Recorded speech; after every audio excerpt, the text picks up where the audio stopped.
Hey everybody, welcome to another episode of the Fantasy Football Fallout. This episode is all about the tight ends for Week 12 of the NFL season. I will give you my top 5 waiver wire acquisitions, so if that's what you're looking for, check the timestamp below. It will take you directly to that section. For those of you who are new to the show, here's what I do. I break down who was projected to be in the top 10 in tight ends, who actually scored within the top 10 of tight ends, and how do these players, how do their performance relate to the waiver wire selection process for this week, and also as we move forward into the fantasy football season and make those really fortify those rosters for the playoffs. I also give out my awards. My awards this week for tight ends includes the Kicked in the Nuts Award, the Dumpster Vomit Award, and the I'm Watching You Award. Somebody caught my attention. They should catch your attention as well.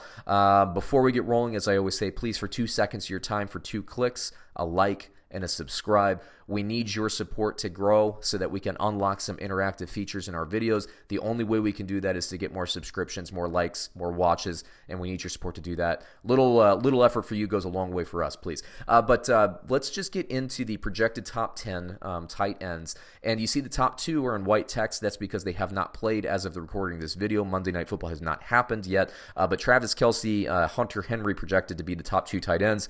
Then you have Mark Andrews, Darren Waller, Zach Ertz, Jared Cook, Greg Olsen, Gerald Everett, Jack Doyle, and Vance McDonald. Now, as we look forward to who actually did score in the top 10, the ones in white were the ones ESPN correctly predicted in the top 10.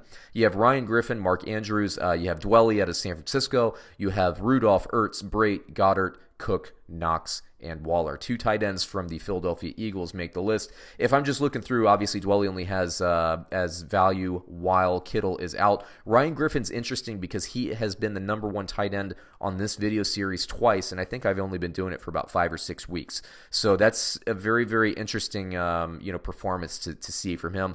Cameron Brait is breaking the hearts of O.J. Howard owners across the country there. Dallas Goedert, I think, look, he gets more touchdowns than Zach Ertz. Zach Ertz did have a nice game.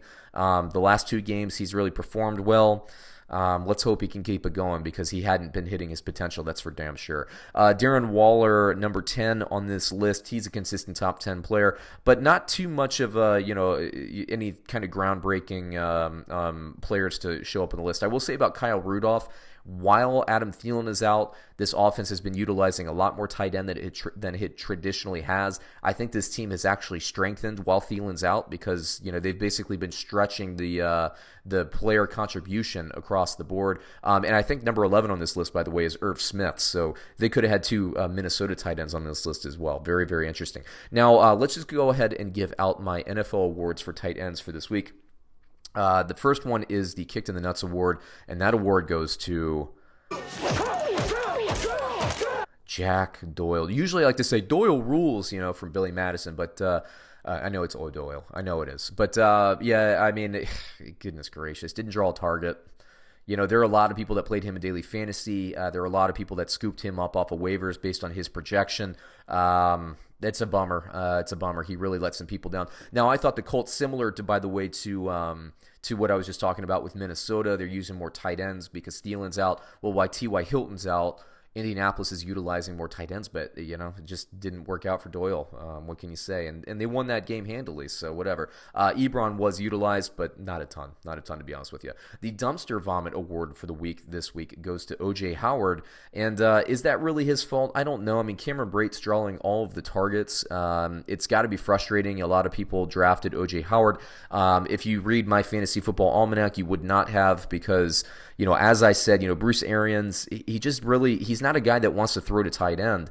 And it's kind of a bummer because O.J. Howard is, I think, probably one of the top tight ends in terms of just physical talent. If he got on the right offense, he'd be a monster. I really think that. I mean, can you imagine, not to say that he would replace Kittle, but could you imagine him in San Francisco? Could you imagine him in a place like New England who's hurting for a tight end right now? I mean, gosh, he would be so good in different places. And as an NFL fan, it really just kind of sucks when you see a player with this kind of talent really just not being utilized, but I'm sure that situation will rectify itself before long. Now, the I'm Watching You Award, I was talking about him a little bit earlier, Ryan Griffin. Since I've been doing the series, he was number 1 on the list twice.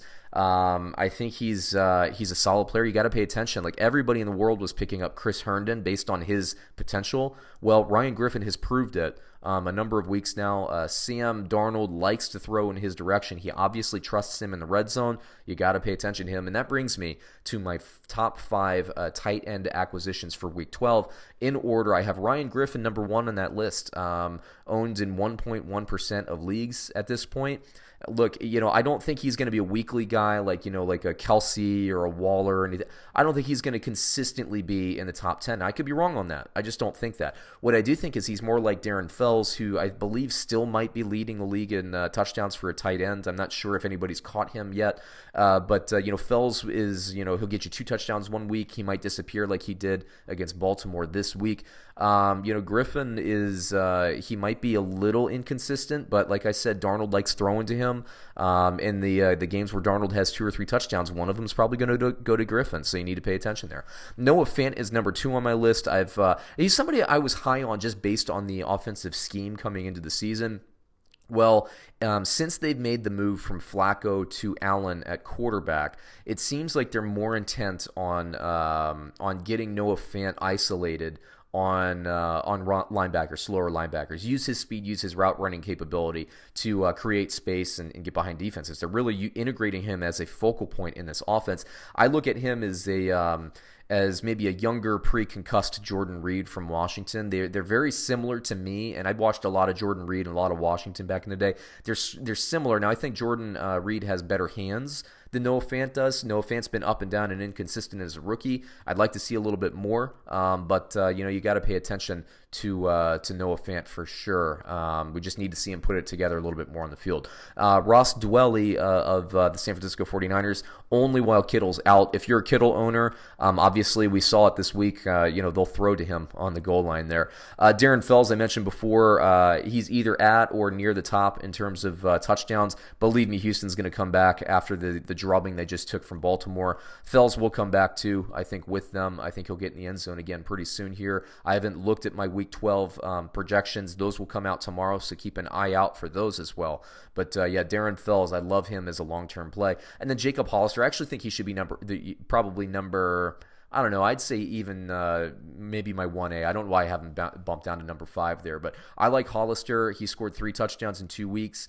He's thrown. Russell Wilson loves to throw to his tight ends. Will Dissly, he gets injured. Everybody's bummed out. Well, in comes Jacob Hollister. I think he's going to be just as good. So I like him. Owned in 14.2% of the league, so people are starting to catch on now.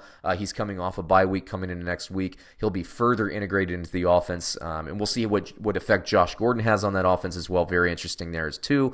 But I like Jacob Hollister for tight end. If you're hurting, I think he'll get in the end zone. So I'd say it's probably Griffin and then Hollister and then maybe Fant, Dwelly, and Fells and so on. So there you go. There's my episode for tight ends for Week 12. I do every position, so please check out the quarterback, running back, wide receiver, and defense and special team. I don't do kicker because kickers are boring. And then once again, please like and subscribe to the channel. We appreciate it. Thanks for watching, and we'll catch you on another episode soon. Thanks, everyone.